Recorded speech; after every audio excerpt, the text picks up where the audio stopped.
Muy bien, ha surgido una cosa, y es que en este receso que hemos tenido me habéis venido varios a comentarme ciertas cosas que han dado pie a pensar lo difícil a veces que es el liderazgo y lo cuidadoso que tenemos que andar en los caminos de Dios. Y somos juzgados por la manera como terminamos, no por la manera como empezamos. Todos empezamos, boom, como un cohete. Salimos como un cohete. Pero realmente somos juzgados por la manera como terminamos, no por la manera como empezamos. Y hay un pasaje en la Escritura que podéis abrir vuestras Biblias, en Primera de Reyes capítulo 13, que es muy interesante, que trata acerca del varón de Dios que se desvió, del varón de Dios que se desvió. Y digo esto por los comentarios que me habéis hecho de una y otra índole, ¿no? En Primera de Reyes capítulo 13 y en los versículos del 1 al 26, aunque no los vamos a leer todo, pero ahí tenéis, por ejemplo, en este capítulo la palabra varón de Dios aparece nada menos que 15 veces. 15 veces aparece la palabra varón de Dios. Y la expresión palabra de Dios 10 veces. Y lo que nos hace ver este capítulo, que está hablando precisamente del varón de Dios, es que el varón de Dios tiene la palabra de Dios como su guía, su mensaje, su poder y su autoridad. Y por eso cuando Dios nos llama hasta el final. Cuando alguien dice, yo he sido llamado para ser pastores, hasta el final, hasta que Dios te lleve. Y lo que no nos tenemos que desviar es del mensaje ni del llamado que de alguna manera Dios nos ha hecho. Por eso yo decía, recalcaba en el hecho de jubilación, ¿no? De jubilación, un pastor a lo mejor tiene que dejar la iglesia por otros motivos, pero puede seguir a lo mejor escribiendo un libro o escribiendo experiencias, o teniendo un seminario para ayudar a otros. Es decir, hay una experiencia tan rica, que Dios nos permite bajarnos a lo mejor del tren en el que íbamos, pero no para dejarnos en la estación, sino muchísimo menos tomar otro tren y seguir caminando en los caminos de Dios. Si os dais cuenta, en el versículo 1 de Primera de Reyes dice aquí que un varón de Dios por palabra de Jehová vino de Judá a Betel, y estando Jeroboam junto al altar para quemar incienso, empieza así. Es decir, el varón de Dios tiene la palabra de Dios como su guía, varón de Dios que vino por la palabra de Dios. En el versículo 2 dice que traía el mensaje. Aquel clamó contra el altar por palabra de Jehová. Tiene un mensaje de Dios. En el versículo 5 tiene el poder de Dios, porque dice el altar se rompió. Ahí está manifestado el poder de Dios. Y en el versículo 9 tiene la verdadera autoridad, porque así me está ordenado por la palabra de Jehová. Es decir, esta es la autoridad, diciendo, no comas pan, ni bebas agua, ni regreses por el camino que fueres. Es decir, Dios es increíblemente claro en las cosas que nos hace ver. Otras veces a lo mejor el mensaje nos puede parecer a nosotros un poco como que no llega con tanta claridad como nos gustaría que llegase. Pero normalmente Dios habla muy claro. El predicador que declara la palabra con autoridad está bajo la palabra y debe someterse a ella. Debe someterse a ella. Sí. ¿Hay un micrófono? Bueno, yo voy a hablar con mucha gente aquí y de pronto si tú compartieras cómo suena eso en términos prácticos. Muchos estamos esperando de pronto una palabra o un consejo. Yo creo que más de uno quisiera aquí que hubiera un teléfono para uno llamar a Dios y decirle cuál es el siguiente paso, ¿no? pero digamos, sería de pronto ilustrativo saber cómo fue en tu caso o cómo ha sido en tus casos cada vez que te has movido o cómo empezaste con la primera iglesia. Sí, sí, es lo que estamos tocando en definitiva. Por eso yo decía que el predicador que declara la palabra con autoridad está bajo la palabra y debe someterse además a ella. Debe someterse además a ella. Y cuando, en el caso concreto de este profeta, cuando nos dice aquí en todos este capítulo 13 que cuando se descuidó, dejó de someterse a la palabra por rebeldía al mandato de Dios. Dejó de someterse. Es decir, el que le hizo de alguna manera desviarse se hizo a sí mismo profeta y dijo, no, Dios también me ha dicho a mí que esto y que lo otro. Dejó de someterse a la palabra. Y cuando tú y yo nos dejamos de someter a la palabra, es la ocasión del enemigo para desviarnos. Cuando dejamos de someternos a la palabra, el enemigo toma la ocasión y nos desvía. Fijaros, después de un gran logro de Dios, por ejemplo, en el versículo 5, dice, y el altar se rompió, se derramó la ceniza del altar, etcétera, etcétera. No podemos bajar la guardia en absoluto en lo que estamos haciendo. Es decir, Dios nos ha dado un mandato y lo tenemos que llevar a cabo. Dios nos ha dado una meta y la tenemos que llevar a cabo. Y fijaros que en esta ocasión dice que después de un gran logro, y ahí tenemos, por ejemplo, el ejemplo de Elías, me parece que en el capítulo 18 del mismo libro de Reyes, el capítulo 18 de Primera de Reyes, no podemos bajar en ningún momento la guardia, porque si dejamos de someternos a la palabra de Dios, el enemigo entra en escena y va a hacer de las suyas, como en este caso concreto. Y fijaros lo astuto que es el enemigo, que entró por medio de otro que le hizo pensar que era también profeta y que no, hombre, tú quédate en mi casa y toma. Dios le había dicho ni tomes agua ni tomes pan de esa casa, pero él dijo, este que se hizo pasar por profeta, no, a mí Dios también me ha hablado, haz esto, haz lo otro. Es decir, con buenas intenciones aparentemente, pero que cuando nos hacen caer, nos hacen caer. Primera de Reyes 13:18. Y el otro le dijo, mintiéndole, yo también soy profeta como tú, y un ángel me ha hablado por palabra de Jehová, diciendo, tráele contigo a tu casa, para que coma pan y beba agua. Fíjate, es decir, el enemigo se disfraza para de alguna manera llamar nuestra atención y desviarnos de la meta que tenemos por parte de Dios, y eso es peligroso, sí. Si tuvo la osadía de hacerlo con Jesucristo. Exacto. ¿Y cómo contestó él? Escrito está. Escrito está. Tenemos que someternos a la palabra y estar fijos en la palabra. Yo soy de los que realmente creen que hay tan solo tres instrumentos que Dios usa para ganar este mundo: el Espíritu de Dios, la palabra de Dios y el hombre de Dios. Y si los dos primeros no fallan, pero el varón de Dios puede fallar y mucho. Y en este caso veis cómo el enemigo se disfraza y hace que fallemos. Pero mirar cuál es la meta del enemigo. En el versículo 21, ¿lo puedes leer? Verso 21. Y clamó al varón de Dios que había venido de Judá, diciendo, así dijo Jehová, por cuanto has sido rebelde al mandato de Jehová, y no guardaste el mandamiento que Jehová tu Dios te ha prescrito. ¿Sigo? No, está ahí, solo el 21. Es decir, la meta del enemigo es apartar al varón de Dios de la voluntad de Dios. Y en esto tenemos que ser conscientes de que el enemigo va a tratar de apartarnos de cuál es la meta de Dios, que hablábamos el primer día, que es, ¿cuál era la meta de Dios? Que todo el mundo llegue a conocerle.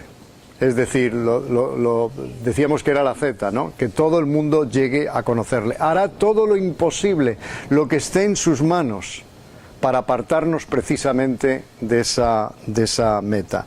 Y luego la estrategia del enemigo, usando solamente lo que parece ser cosas triviales, como es comer, como es beber. Fíjense, son necesidades que todos tenemos. y cómo las usa inclusive el enemigo, como decía, me parece que ha sido el hermano o una hermana, ya no me recuerdo, que decía, bueno, y es que, no, usted lo decía, que muchos pastores dicen, bueno, es que la jubilación, a ver cuánto me van a dar.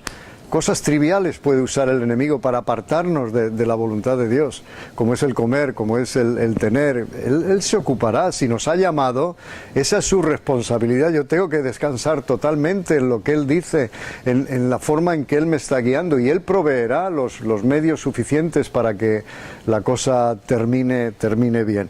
Y luego vemos el triunfo del enemigo. Bueno, esto es patético. ¿Puedes leer el versículo 25, por favor? Verso 25, y he aquí unos que pasaban y vieron el cuerpo que estaba echado en el camino y el león que estaba junto al camino, al cuerpo, y vinieron y lo dijeron en la ciudad donde el viejo profeta habitaba. Fíjense, es decir, Dios no puede ser burlado. Todo lo que el hombre sembrar, eso también recogerá. Y aquí lo que tenemos es como un alambre, un cable vivo que se desconecta. Y no podemos apelar, es que este me engañó. Ya deberíamos de saberlo. Es decir, cuando hay un llamado, es un llamado y nada, absolutamente nada, nos debería de desviar de ese llamado. Nada en absoluta.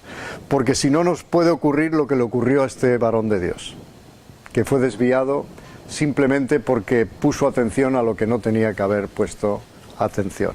Muy bien, nos vamos a seguir metiendo ahora con principios de la investigación.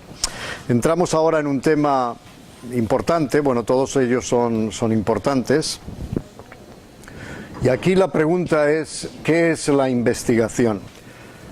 La investigación es una manera de recopilar información.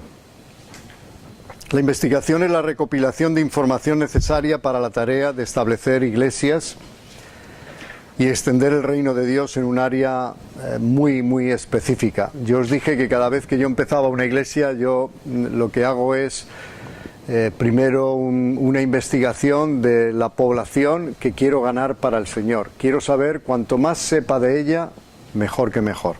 Es necesario recopilar datos concretos acerca de la población, por ejemplo, su historia, su geografía, la situación actual y por qué piensan, creen y actúan como lo hacen. Yo creo que eso es muy bueno. Son datos que nos van a ayudar en el momento de programar cómo penetrar en esa población y empezar a ganar personas. Yo os dije que yo aprendí mucho desde que un grupo de jóvenes me regaló todos los aparejos de pesca y me dijeron, ahí está, las botas hasta aquí, todo, la caña, los anzuelos, absolutamente todo, y hasta que alguien me enseñó a pescar y me llevó a pescar.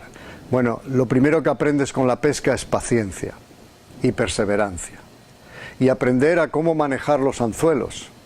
¿Qué cebo? Nosotros decimos qué cebo poner para que el pez pique. A lo mejor pones un gusano y no pica con el gusano, necesitas cucharilla, o a lo mejor un pez vivo que necesitas clavar en el anzuelo para que pique otro pez. Es decir, te enseñan cómo pescar, y Jesús está interesado en enseñarnos a pescar.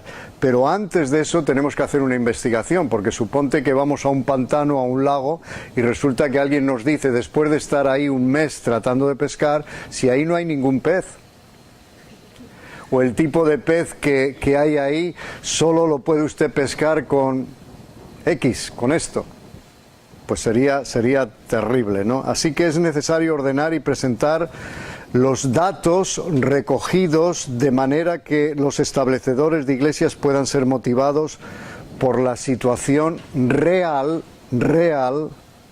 y la necesidad de la tarea de saturar estableciendo iglesias. La investigación también aporta datos para hacer o tomar decisiones importantes, inteligentes, para establecer iglesias de la manera más efectiva. Sí. Para saber cómo orar por estas situaciones y cómo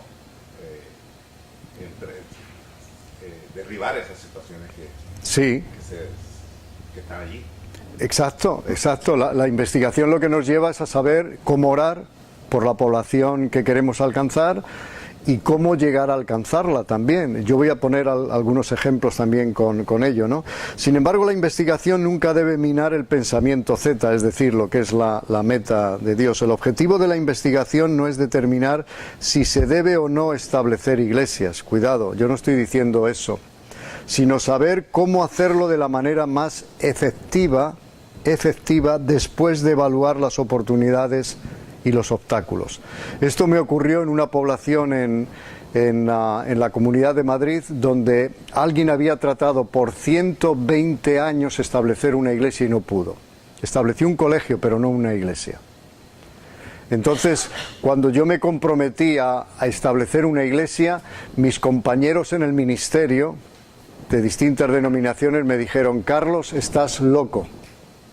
Durante 120 años esta denominación estuvo tratando de establecer una iglesia y no pudo, y tú no vas a poder. Bueno, era un reto, ¿no es cierto? Pero hicimos la investigación, averiguamos qué es lo que había que hacer y nos metimos, penetramos, y hoy hay una congregación vibrante. Es decir, nada es imposible para Dios. Puede ser que a lo mejor no sea el momento para esa población, cuidado. Pero eso no quiere decir nada. Dios nos da tantas oportunidades, pero yo sentí en mi corazón que podíamos establecer una iglesia ahí. Jesús establece a su iglesia por medio de aquellos que se aventuran a establecer iglesias. A establecer iglesias. Como Él ha mandado a su iglesia a crecer y multiplicarse, ella debe de obedecer de la manera más realista y responsable, trabajando a partir de datos muy reales y claros. Y vamos a ver en la vida de Jesús cómo Él condujo a sus discípulos precisamente a este tipo de investigación. La investigación del campo de cosecha, el área donde deben establecerse iglesias, y de la fuerza de lo que llamamos cosecha, aquellos que trabajan activamente en el establecimiento de iglesias, nos lleva a una conclusión que puede ser llamada lo que llamamos la palabra profética. Por ejemplo, en Josué 1, de los versículos 1 al 11, no lo vamos a leer, es un pasaje largo, pero es la suma de lo que la investigación ha descubierto, interpretado desde la perspectiva de Dios. Por ejemplo, la palabra profética para Josué, ¿cuál fue? Toma posesión de la tierra. ¿No es cierto? Esa es la palabra profética. Toma posesión de la tierra. Ahora, la investigación tiene base bíblica. Yo conozco algunas congregaciones que dicen que la investigación no se debería de llevar a cabo porque de alguna manera coarta el poder del Espíritu de Dios. Yo no sé de dónde sacan eso.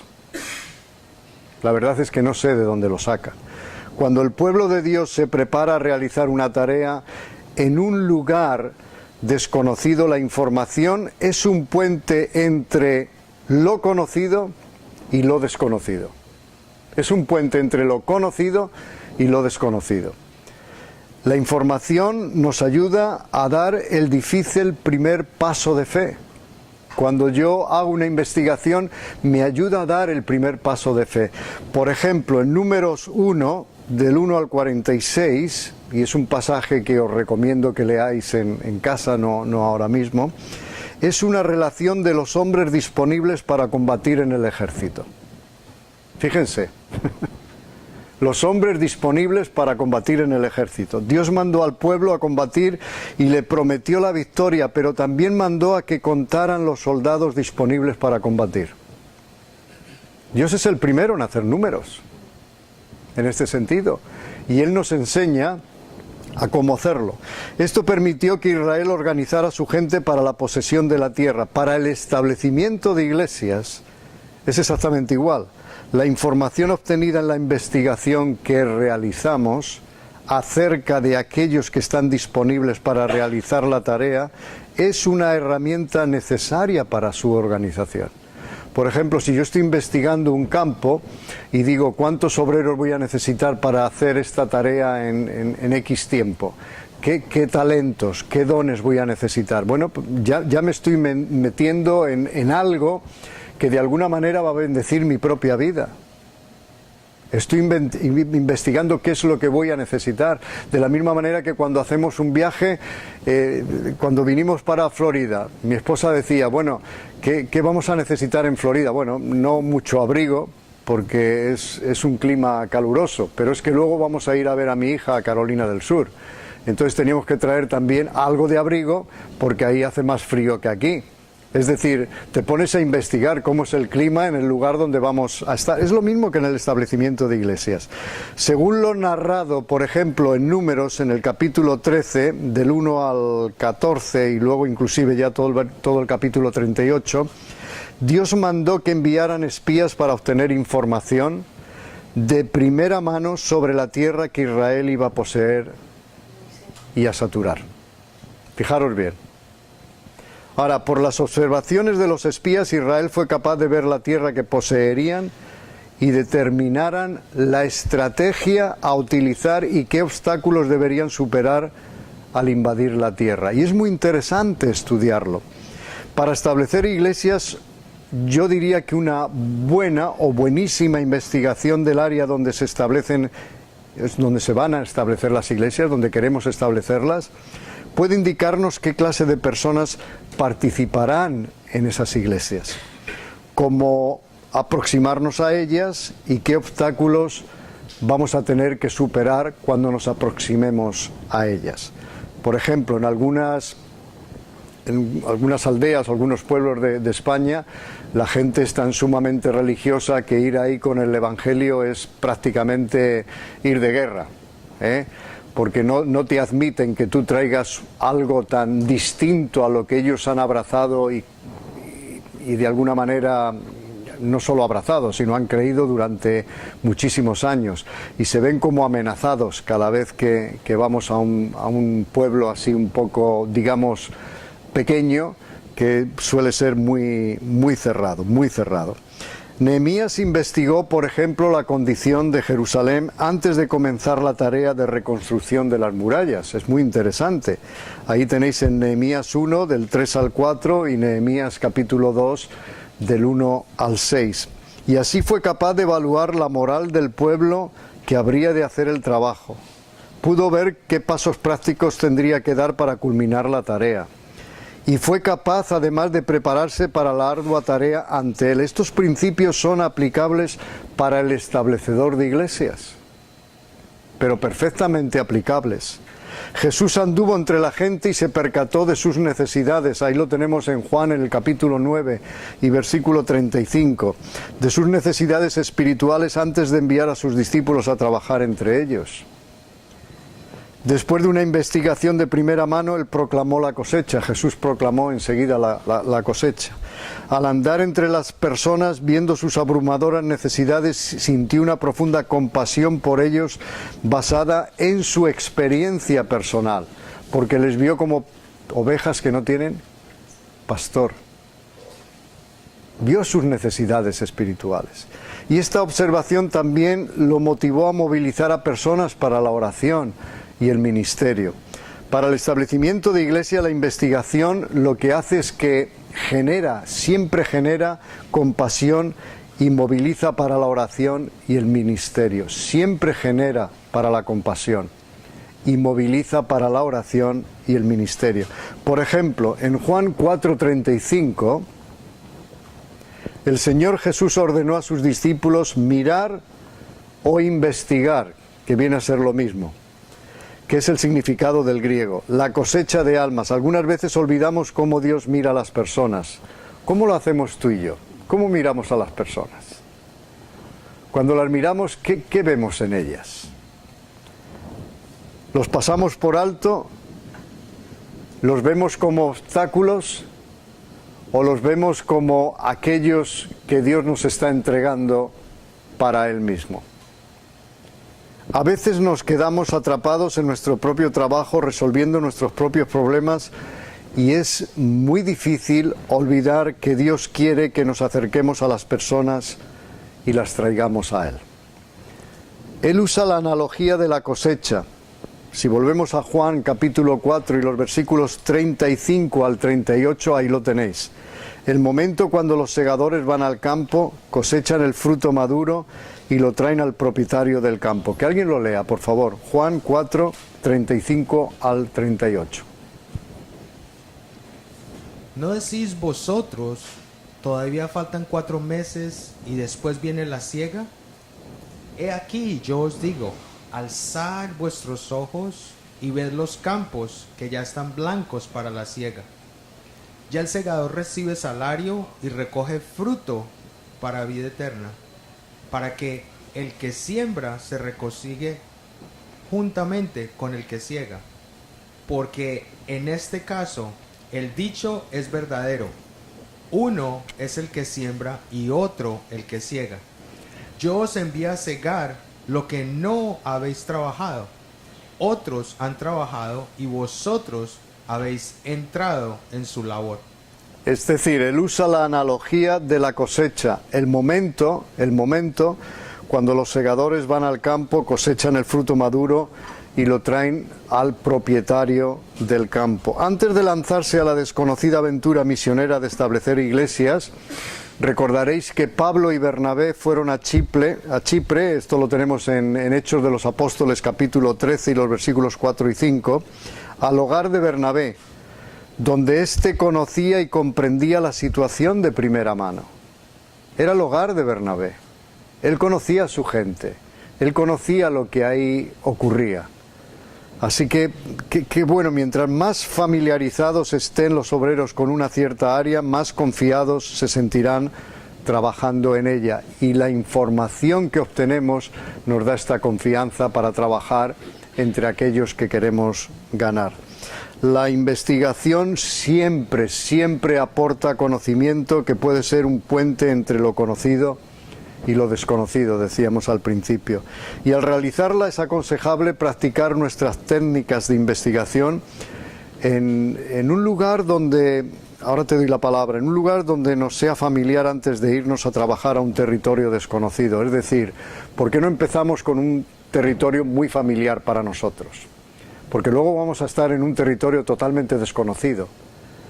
Pero si ya estamos acostumbrados a investigar donde conocemos, más fácil nos será investigar donde no conocemos. Sí.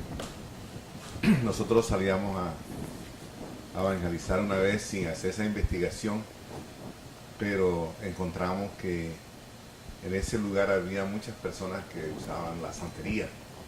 Sí. Entonces cuando volvimos ya íbamos orando específicamente por orábamos.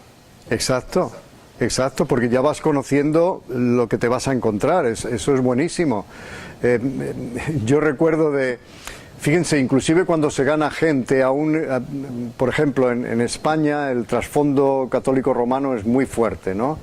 Y en una ocasión, investigando en una ciudad concreta, pues averiguábamos que el trasfondo de la gente era fuertemente religioso y no entiende muchas de las cosas que nosotros hacemos.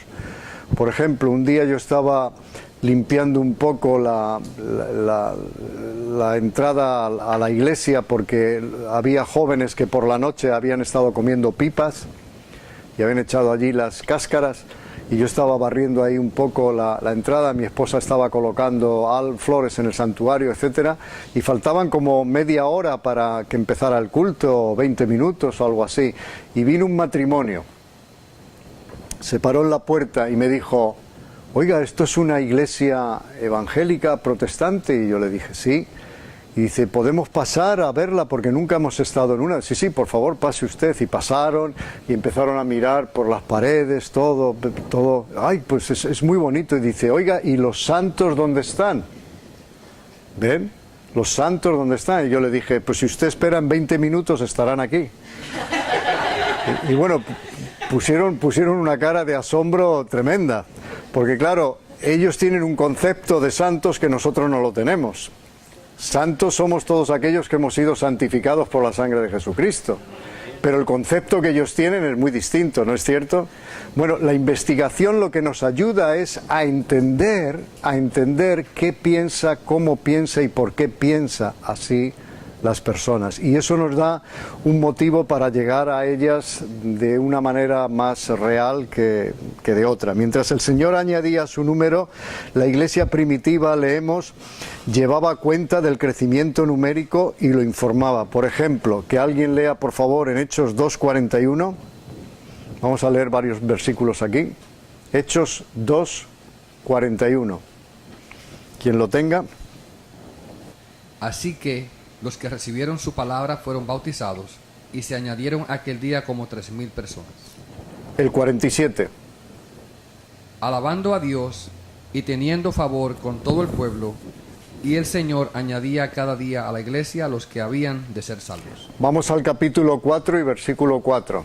Es simplemente para que veáis cómo se informaba de los números, de cómo se guardaba una estadística.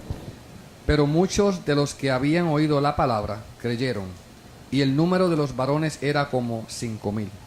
Vamos al capítulo 5 y versículo 14.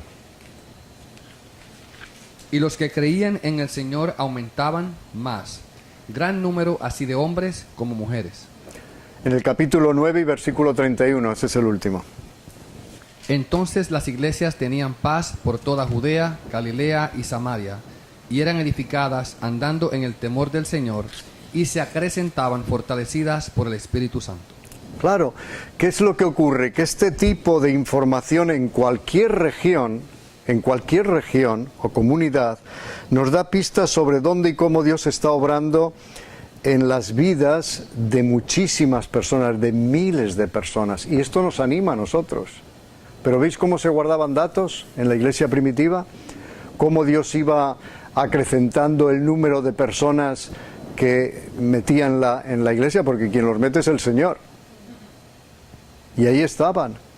Y nos dan las cifras. En cada uno de estos casos la investigación fue parte del plan de Dios para hacer su obra por medio de personas concretas en un lugar y además en un momento muy, pero que muy concreto. Ahora, ¿quién debe de investigar? ¿Somos todos capaces de hacer este tipo de investigación? Bueno, hay que prepararse para ello. Los investigadores deben recopilar especialmente información. Los investigadores que recojan la información deben ser personas que les gusta recopilar los hechos los más completos posibles. Yo conozco a uno que es un buen investigador y además historiador. Y él estuvo conmigo en unas charlas que nos invitaron no me recuerdo, me parece que era en Alemania. Y fuimos a una farmacia a comprar un medicamento que él necesitaba y empezó a recoger todos los folletos que había en la farmacia. Es que recopilaba todo, absolutamente todo. Y yo le decía, pero ¿tú para qué quieres esos folletos? Y dice, pero si ni siquiera sabes leer alemán. Pero él es ya la costumbre, es un buen recopilador de información. Un investigador necesita saber cómo obtener la información, y fijaros bien lo que voy a decir ahora porque es importante, y verificarla desde más de una fuente. Verificarla desde más de una fuente. Y os voy a dar un ejemplo de ello. Por ejemplo, en la última iglesia que yo establecí, cuando hice la investigación, saqué que era el único municipio en toda España con el índice mayor de divorcios, de toda España, en Las Rozas. Ahora, yo no me limité solo a eso. Yo quise verificar desde otras fuentes si esto era así o no era así. Me metí en la web del ayuntamiento a ver si había algún estudio sobre esto. Y el propio ayuntamiento había encargado un estudio a la Complutense, que es la universidad que hay en Madrid, un estudio sociológico sobre la población de Las Rozas. Y en ese estudio sociológico salía que Las Rozas era el único municipio en toda España con el índice mayor de divorcios. ¿Qué les parece? Por lo tanto, estaba verificado, estaba contrastado. Y esto me servía a mí para pensar, wow, ya coincidimos en varias cosas. Es la manera de penetrar en Las Rozas. ¿Cómo vamos a penetrar? A través precisamente de consejería para los matrimonios. También debes de saber cómo formular las preguntas que consiguen la información. Es decir, tenemos que sentarnos y empezar a hacer preguntas nosotros mismos. ¿Qué preguntas haría yo? ¿Qué podría preguntar a esta persona, a la otra, etcétera, que recoja una buena o buenísima información para cómo penetrar en esta ciudad? Deben ser personas entregadas a la tarea de saturación, estableciendo iglesias, porque la información que queremos tener es toda aquella información que nos ayude a establecer una iglesia. No que nos ayude simplemente a conocer un poquitín la población, sino que nos ayude a conocer íntimamente a la población, profundamente a la población, porque el propósito y la meta es establecer una iglesia, no es vender un producto. ¿Os dais cuenta? Que eso también, la información nos ayuda, si es que somos vendedores, para vender un producto, de los gustos y demás de la propia información. Necesitan saber qué clase de preguntas formular para conseguir la información que se requiere. Necesitan saber cómo obtener la información demográfica y estadística. Y en esto los ayuntamientos, al menos en España, ayudan mucho, porque todos tienen una web y puedes entrar ahí y te dan información que tú estás buscando. Deben ser capaces de organizar y categorizar sus datos de manera que reflejen las metas de la saturación, estableciendo iglesias. Los investigadores deben presentar también la información acopiada. Por ejemplo, al grupo de personas que quieren establecer esa iglesia, o a la iglesia que quiere establecer una iglesia en un punto estratégico. Los investigadores que presentan la información deben saber cómo recopilarla, resumirla y explicarla a los demás, a otros, de manera que todos puedan tener una visión precisa del campo y de la fuerza de cosecha que trabajará en la zona. Y en esto tiene mucho que decir la palabra de Dios, porque vemos muchísima información en cuanto a esto. Sin embargo, deben presentarla de modo que genere compasión. Esto es difícil a veces. Cuando tú presentas toda la información que has averiguado, debes presentarla de una manera que genere compasión en los que lo están oyendo, es decir, en aquellos que quieren establecer la iglesia. Y no solo compasión y confianza en lo que Dios quiere para el área objetivo. Los que presentan la información deben ser positivos, deben ser optimistas y deben evitar detenerse demasiado en los detalles en esos momentos, porque eso nos puede desviar de lo que queremos informar. Deben encontrar y señalar los hechos que captarán la atención y animarán los esfuerzos de aquellos establecedores de iglesias. Por ejemplo, mirar en Números 13, no lo vamos a leer, pero lo tenéis ahí en vuestras Biblias. Solamente Josué y Caleb estuvieron calificados para presentar la investigación, aunque fueron 12 los espías enviados a observar. Solo dos. Ahora, ¿los demás dieron una información falsa? No. Dieron una información real. Dijeron, ahí hay gigantes. ¿Había gigantes? Sí. ¿La cosa va a estar difícil? Sí. Pero han visto la presentación que hicieron Josué y Caleb, totalmente distinta. Todos hablaron a partir de los hechos que habían visto, pero 10 de ellos los vieron desde un punto de vista totalmente negativo. Y se enfocaron solo en los obstáculos. ¡Qué interesante!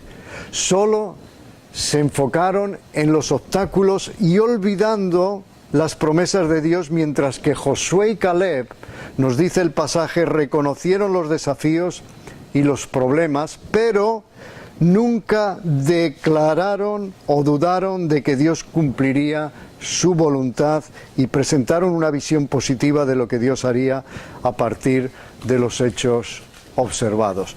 Miren, nosotros vamos siempre con una ventaja, ¿saben cuál es? La promesa de Dios, he aquí yo estaré contigo hasta el final. Entonces, ¿cómo presentamos los hechos? ¿Cómo presentamos la investigación? La podemos presentar de diferentes maneras. Estamos diciendo lo mismo, pero lo que hacemos es desanimar a la gente en vez de animarlas. O no hacemos una presentación que genere la compasión y la oración de aquellos a los cuales los presentamos. Los que presentan la información deben encontrar los hechos más significativos que se correspondan con el pensamiento de los establecedores de iglesias. A mí me interesa saber cómo ganar esa población, los obstáculos que yo voy a tener ahí, como los encontraron los 12 espías. ¿Qué obstáculos tenemos? Hay gigantes, sí, pero Dios mayor es el que está en nosotros que el que está en el mundo. La tierra, decían, es fértil, la tierra es buena, pero estos son los obstáculos, y todo lo que veían son obstáculos, pero se estaban desviando de la promesa de Dios que les había dicho: la tierra es vuestra, la tierra es vuestra. Deben presentar los hechos también negativos para inspirar compasión y organizar los esfuerzos para superar las barreras. Yo creo firmemente, imaginaros a David cuando se enfrentó a Goliat. Goliat, un personaje de casi 3 metros de alto. Aquello era impresionante, era una mole. Tenía una espada que pesaba, yo no sé los kilos que pesaría. Y aquí David se presenta al rey Saúl y le dice: yo voy a pelear contra ese blasfemo porque no merece sino que se le corte la cabeza. Yo me imagino que Saúl miró a David y le dijo: este está loco. Este está loco, vamos, era un chico joven que normalmente lo que hacía era cuidar ovejas y demás, pero aquí está David. Y Saúl le dice: pobrecito, mira, te voy a vestir con mi coraza. Y le vistió con la coraza, le dio su espada, y David ni siquiera podía ni moverse. Y entonces le dijo: mira, yo me desprendo de todo esto porque Dios está conmigo. Y salió al campo de batalla, y cuando salió al campo de batalla y vio a aquel gigante, posiblemente le temblaron las piernas. A lo mejor pensó en ese momento: wow, yo no sabía que era tan grande. Fíjense bien, ¿saben lo que yo creo que pensó cuando metió aquella piedra en la onda? Yo creo que él pensó positivamente y dijo lo siguiente: es tan grande que no puedo fallar. Y tenía razón, era tan grande Goliat que no podía fallar. Y lanzó la piedra, ¿y qué ocurrió? Todos sabemos la historia, cómo cayó aquel gigante y cómo le rebanó totalmente la cabeza. Por eso debemos encontrar las puertas abiertas para hablar a las gentes de Jesús que Dios ha provisto precisamente en esa zona, y que la información nos ha ayudado para recopilar datos, recopilar la suficiente información para penetrar en esa población y hacer una labor verdaderamente extraordinaria. Ahora, ¿dónde debemos de investigar? Esta es otra pregunta. La investigación debe ser realizada en la zona donde se vayan a establecer iglesias. Es obvio, es obvio. El primer y más importante paso para investigar un área objetivo, yo diría que es trazar un círculo. Ahí tenemos una pizarra, no la voy a usar en estos momentos, pero si todos tenemos un plano, trazar un círculo es: ¿dónde queremos empezar una iglesia en el plano? Bueno, en este barrio. Yo trazaría un círculo alrededor de ese barrio. Un círculo. Y ahí pondría la investigación. El primer y más importante paso para investigar es un área objetivo, es trazar un círculo. Y centrarnos en ese círculo. Todo lo que entra dentro de ese círculo lo vamos a investigar, y lo vamos a investigar a fondo. Consigue o confecciona un mapa del área objetivo, traza un círculo que incluya y recopila la información que has trazado en ese círculo. No te dejes nada, absolutamente nada fuera. Todo lo que puedas investigar te va a ayudar para establecer una congregación, sí. ¿Diámetro de cuánto más o menos? Pues si la población, suponte que esta población que se llama, yo qué sé, Toledo, pues yo trataría de circular toda la ciudad de Toledo, e investigar toda la ciudad de Toledo. Puedes hacer el círculo más amplio o algo más reducido, pero a lo que voy es que eso te va a ayudar a decir: voy a estudiar cada casa, voy a estudiar cada persona ahí, ¿me entiendes? Es una investigación hecha muy a fondo. Dentro de ese círculo tú vas a averiguar cuántos matrimonios hay, cuántos solteros, cuántas solteras, cuántos jóvenes, cuántos niños, a qué dedican el tiempo de ocio, todo lo que puedas averiguar de esa gente, mejor que mejor. ¿Por qué? Porque es la mejor manera de saber cómo pescarlos para el Señor. ¿Cómo? Como un censo, más o menos. Como un censo, exacto. Es hacer un censo de la población. En esto los ayuntamientos te van a ayudar. A lo mejor encuentras una web. El doctor Morán me estaba diciendo que hay webs que son particulares, que son mejor que la administración para averiguar ciertas cosas. Bueno, todo lo que esté a nuestra disposición vamos a usarlo para hacer este tipo de cosas. Pero vamos a averiguar todo lo que entra en ese círculo. Todo. Investigación más o menos, en tu experiencia, ¿cuánto tiempo? ¿Un año, 2 años? Sí, todo depende de lo grande que sea la población. Pero una población de ciento y pico mil personas te puede llevar un año perfectamente. Sí, sí. ¿Allá? ¿Esto en realidad es como un estudio demográfico? Es un estudio partes demográfico, Demográfico, parte, sí. donde podemos ver claramente la población, cómo está distribuida, cuántos matrimonios, ocupaciones. Exacto. Porque luego toda esa información vale mucho para elaborar una estrategia. Por ejemplo, en esa población a lo mejor averiguas que la gente le gusta un fin de semana ir a ver una buena obra de teatro. O les gusta, por ejemplo, actos culturales. Yo he tenido algún acto cultural que era descubriendo la Biblia en el Quijote, entre otras cosas. Entonces, esto atrae a las personas, actos culturales. Bueno, pues estás dando en la diana. Uno de los objetivos es quizás investigar cierta proclividad de grupos de población a ciertas actividades, y utilizar esas actividades o dirigirlas a una herramienta evangelística. Exacto. Por ejemplo, en una de las poblaciones había un mercadillo que solía poner, ¿sabéis lo que es un mercadillo? Donde ponen distintos puestos que venden distintas cosas, etcétera, ¿no? Había un mercadillo, así se llama por lo menos en España, en que yo estaba interesado en poner una mesa. ¿Con qué? Con libros. Y entonces los libros no eran para vender, sino para prestar. El ayuntamiento nos dio la licencia para hacerlo, porque te cobran por todo, ¿me entiendes? Entonces pusimos una mesa y pusimos libros para prestar. La gente venía, tomaba el libro, le tomábamos las señas, lo cual es muy importante, porque esto nos daba, ya nos estaba dando contactos en este sentido. Pero ¿sabéis lo que averiguamos en ese mercadillo? Que la gente, los libros que querían prestados eran todos los que tratasen cómo criar hijos.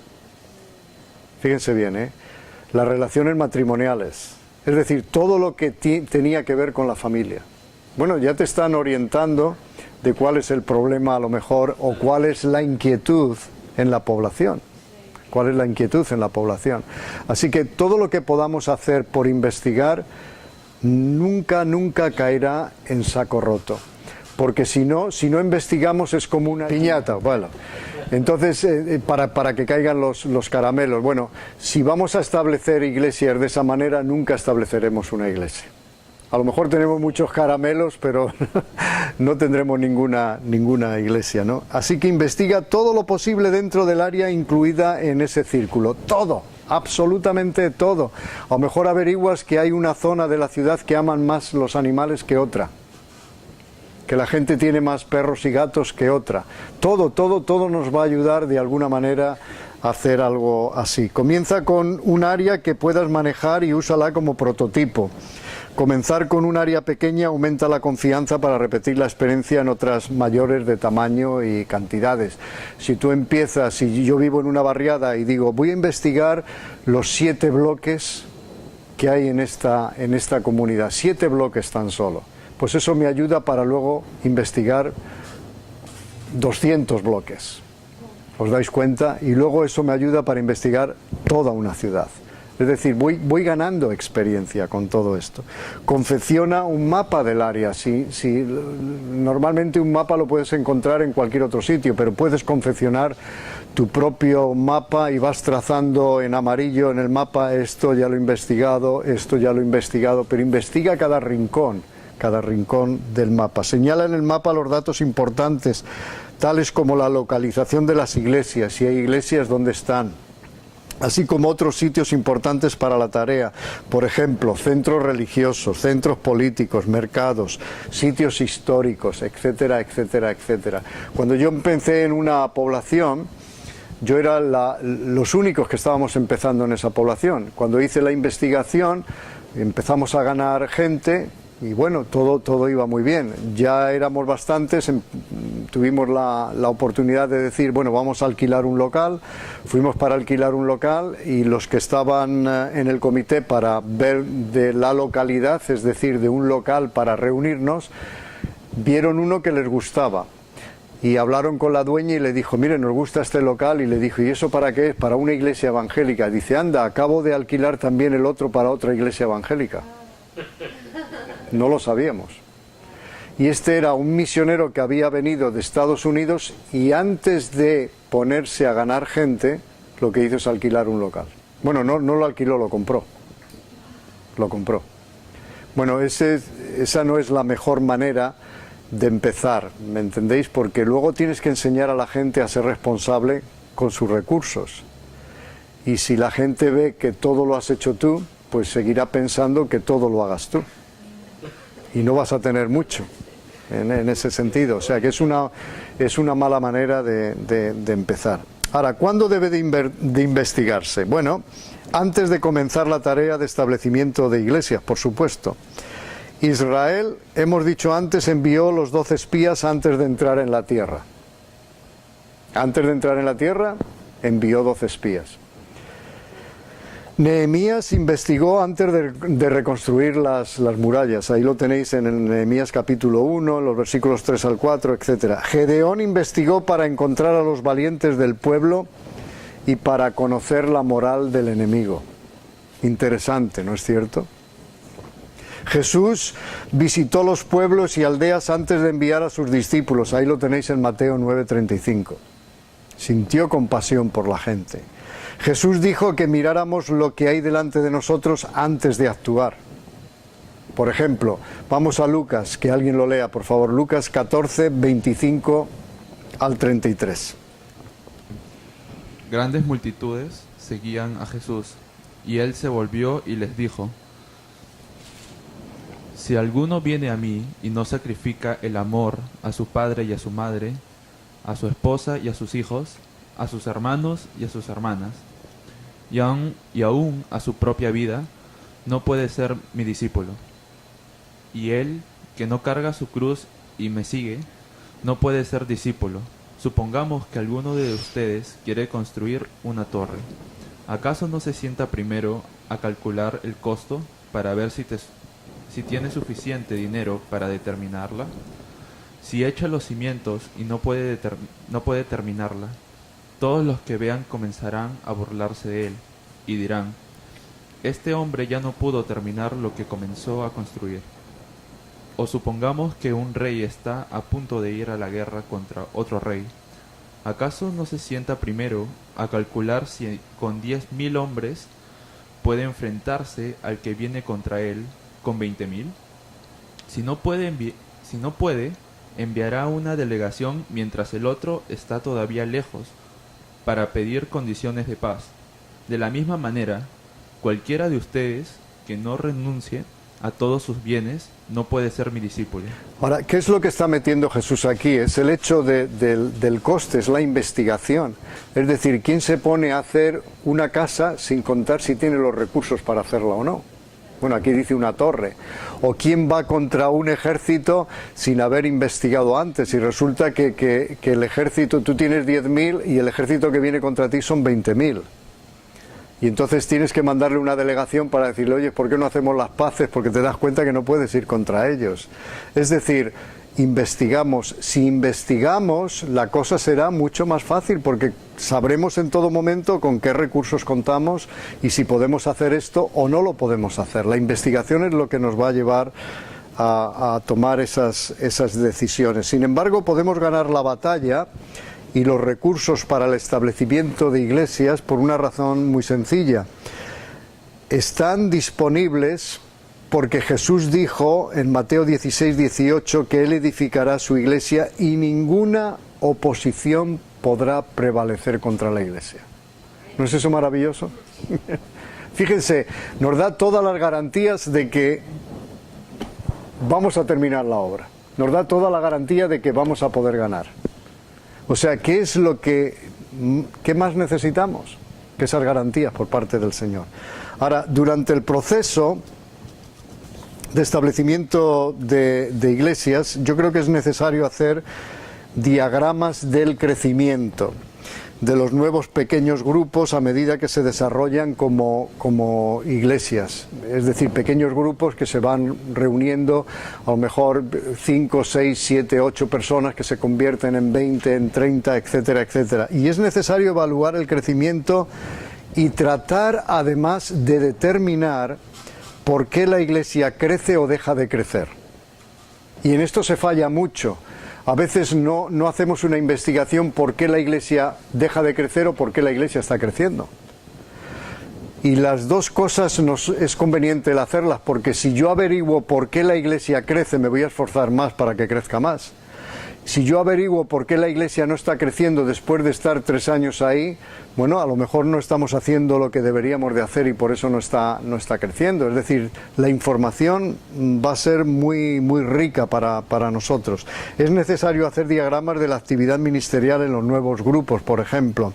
Es necesario descubrir cómo responden las personas a los métodos utilizados para llegar a ellos. Es necesario descubrir cuáles son los niveles económicos, los grupos étnicos, los grupos de edad, los trasfondos religiosos de aquellos que han aceptado el Evangelio, comparándolos con los de la población total. Es necesario descubrir si la iglesia se está reproduciendo o no se está reproduciendo. Todo esto lo tenemos que ir descubriendo poco a poco y nos va a ayudar a reproducirnos aún más, o sencillamente, si no lo estamos haciendo, a saber y averiguar por qué no está ocurriendo. Vamos a tocar otro punto y tendremos otro receso. ¿Por qué los establecedores de iglesias deben de investigar? ¿Por qué creéis que se debe de investigar? Entre otras cosas, porque la información promueve la compasión por las personas dentro del círculo que estamos investigando. Jesús trazó un círculo alrededor de la zona de Galilea. Y fue muy curioso porque mientras andaba entre las multitudes, nos dice en Mateo 9, 35 al 37, él vio su condición física y espiritual. Vio que había muchos enfermos, pero también vio su condición espiritual. Y dice, tuvo compasión de ellos porque eran como ovejas sin pastor. Tuvo compasión de ellos porque los vio como ovejas que no tienen pastor. Por lo tanto, la información promueve la compasión por las personas dentro del círculo que estamos investigando. ¿Os dais cuenta? Promueve siempre la compasión. Tanto la información de primera mano como la experiencia personal directa ayudan a movilizar a los demás creyentes en las iglesias existentes para establecer nuevas iglesias. Por ejemplo, informes que contengan historias reales de la necesidad del Evangelio que tienen las personas, pues ayudan en todo momento a entregarnos a ellas. Jesús lo hizo así, como vemos en este pasaje. Él vio necesidades físicas y necesidades espirituales y por lo tanto sintió compasión. Claro, iba con sus discípulos, estaba enseñando a sus discípulos cómo investigar, qué sentir al recibir la información que estaban recibiendo. Y es interesante, en este tipo de investigación se genera casi siempre por una experiencia directa obtenida al acercarse a las personas. Las estadísticas demográficas no siempre producen el mismo resultado, pero cuando tú te acercas a una persona, sientes compasión por lo que estás viendo. Y esto es emocionante, esto es muy emocionante, porque cuántas personas hay que necesitan un abrazo, que necesitan un cariño, que necesitan una atención. Os conté que en Madrid, en el centro de Madrid, un día vi una fila enorme de personas que estaban esperando algo.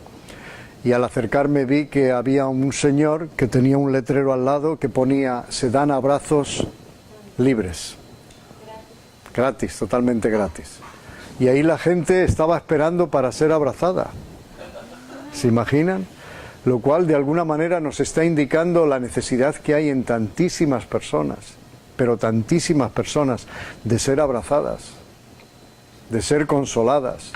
No sabemos lo que hay dentro de cada persona, pero cuando tú le dices a una persona que Dios la ama, bueno, ya verás que esa persona reacciona de alguna manera. Cuando tú le dices a esa persona que Él lo que quiere es sentarte en sus rodillas, que Él es capaz de secar tus lágrimas, que Él es capaz de oír todas las quejas que tú tienes para decirle, que está presto a poner su oído ahí para todo lo que tengas que contarle. ¿A quién puedes recurrir si nadie quiere oírnos? Nadie quiere oírnos. Nadie, en absoluto. Y Él es el único que nos sienta en su regazo, que nos seca las lágrimas, que está dispuesto a ir hasta el último lamento que haya en nuestro corazón. Y además tiene el poder para consolarnos, tiene el poder para abrazarnos y tiene el poder para hacernos sentir que somos muy amados y muy queridos por Él, cuando ni siquiera los demás nos prestan ninguna atención. Así que fíjense lo que deberíamos de hacer con aquellas personas que realmente necesitan a Cristo. El establecimiento de iglesias es una tarea que se hace en obediencia a la Gran Comisión, pero Dios nos dio sentimientos, y cuando las personas están fuertemente sensibilizadas a establecer iglesias en medio de la población objetivo, la motivación emocional los va a movilizar aún más cuando veas que la gente tiene una necesidad apremiante. Así que, ¿qué cosas has visto que pudieran motivar la compasión de otros para llegar a los perdidos? ¿Qué cosas has visto?